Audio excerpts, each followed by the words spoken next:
So this logo took me 6 months to make, and I'm going to explain why.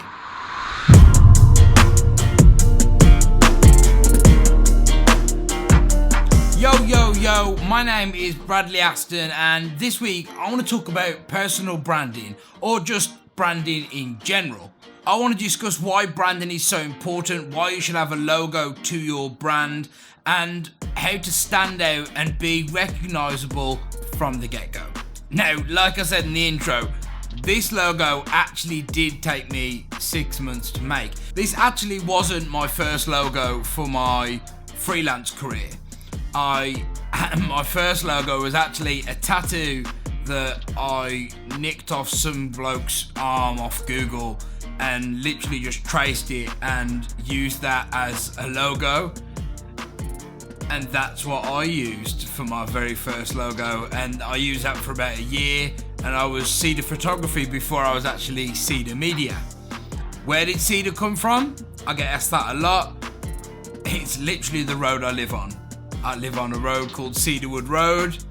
Cedar Photography, Cedar Media, it just kind of happened, it worked, and yeah, not much creative effort went into it, to be completely honest. It just kind of happened.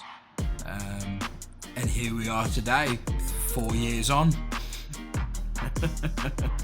So, what thought process went into making this logo? Well, first off, I wanted it to be recognisable from the get-go. Now, this version that I've painted onto my wall isn't actually the logo. This is just the whiteout version, and it's actually a mixture of a blue and purple kind of version. I'll put it somewhere here now. And the reason I chose these colours is simply because, one, they go together really well. Two, it's the colour scheme I've gone for in the studio. I have a lot of blue and purple lights.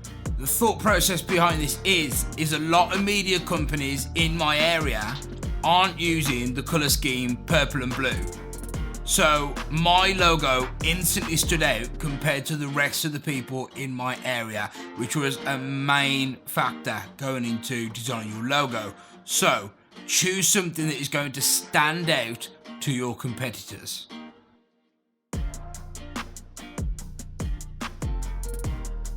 Next up, does it represent your brand? Now, Cedar Media, a cedar tree is kind of triangular shaped.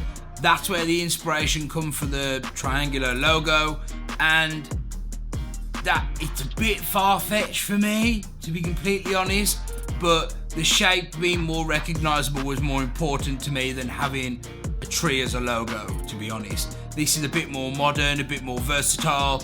I can use this for weddings, music videos, and it kind of across the board can be used for all of those things without being a bit tacky as such, if that makes sense. Either way, the thing you want to take away from this tip is to make sure that your logo represents what you do as a business. Like, I get you're going to want to just have your name, but Coca-Cola, for example, you recognise their logo because how big they are. Now, you're a small fish in a big pond, so you want something that's going to make you stand out. So don't just have your name. Have something that's going to represent you, something that people are going to look at and instantly know what you do and what your business is about. Again, coming back to point one, something that's going to make you stand out.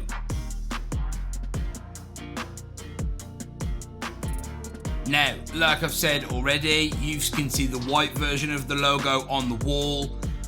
I also have a coloured version. I also have it in black. I have it without the writing, with the writing. I have it with different thickness rings.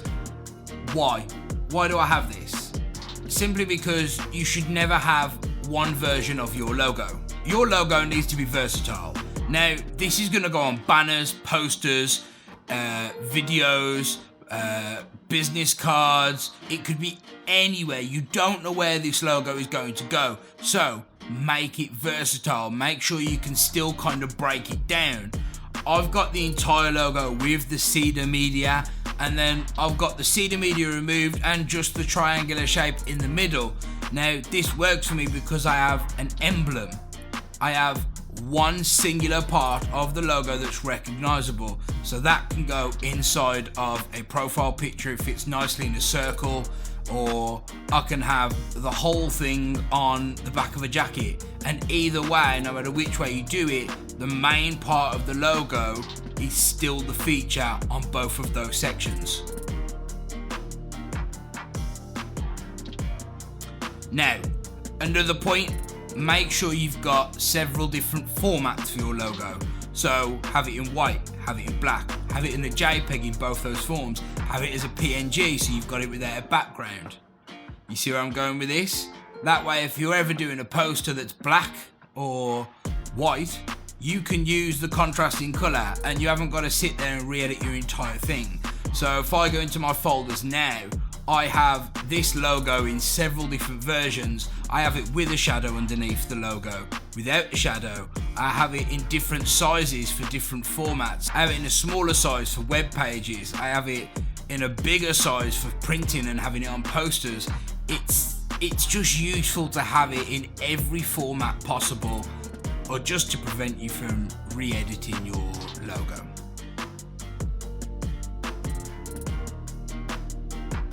Now, this one's a bit far-fetched because you don't know what's going to happen with this company.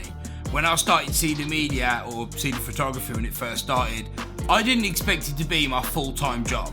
I never expected that. It was just a side hustle whilst I worked at a nursery, and that was it. That was all it did. It earned me a bit of extra money.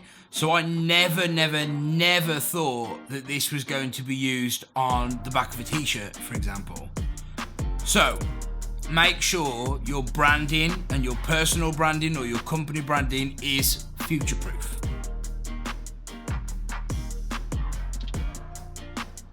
Why make it future-proof?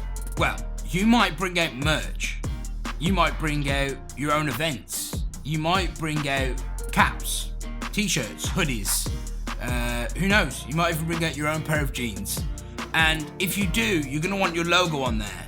And if you're bringing those out in 5 years' time, then if your logo is already dated and you've got to recreate your logo, people are going to lose track of who you are. If you're changing your logo every 5 to 10 years, then you're going to just confuse your clients, your customers, your fan base, and it's going to really throw people. You want to kind of change your logo as little as possible. So I had Cedar Photography for the first year of me being freelance, or not even freelance, I just did stuff on the side. And the moment I started to take it just a little bit seriously, that was when I sat down and designed my own logo that would be future-proof. And here we are 4 years later, and it's still painted on the wall now, and it's still just as modern, still works for what I do, and is still just as recognizable. Now, this last tip is one that my friend Jared over at Punk Tech, he's got his own YouTube channel, I'll link it down below, and he's always going on about this. We work very closely on a few different projects, and he's very big on making sure your logo looks good in a circle. Now, the reason he says this is because your logo is going to be used on several platforms. You're going to have a Twitter, you're going to have a YouTube, a Facebook, an Instagram, a website, a business card. You're going to have all sorts of things going on. So you need to make sure that your logo is going to look good on all of those platforms. Now, most of these platforms, luckily, their profile pictures are in a circle shape. So ideally, you want to have a logo that's going to look good in a circle. Think about this when you're designing it. Think about putting it in a circle and how's it going to look? Is it going to capture their attention? Is it going to be instantly recognizable? I know we've used that word a lot, but that's what a brand needs to be. You think about it. Who played that game on their phone where you would sit and try and recognize the logos for a brand, and it was so easy for certain brands and not so much for others? You've got the golden arches for McDonald's, like straight away you know who that is. You've got the Colonel for KFC. I'm just using food examples. I'm hungry now. But you get the idea. A logo needs to be recognizable. and it needs to stand out, smack you in the face and say, this is who I am, this is what I do, and have it embedded into their head. So the next time they see that logo, they go, oh yeah, that's Brad from Cedar Media. Like, you need to have it stick instantly, and that is what's going to make your business just that little bit easier to become more successful and get yourself that little bit further and give you that edge in the competition. So that's it for today's video. If you've enjoyed it, then please feel free to drop a comment below. Let me know what your brand is about, what you want to do in the future, and what your logo is and why you've chosen that logo. Let me know a little bit about you guys and what it is you're working on. If you've enjoyed the content, then please drop me a like just down below.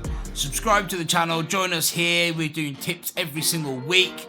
And yeah, join the fam. Be creative, make it loud, and yeah, I've been Bradley Aston. I'll see you next week. Bye bye.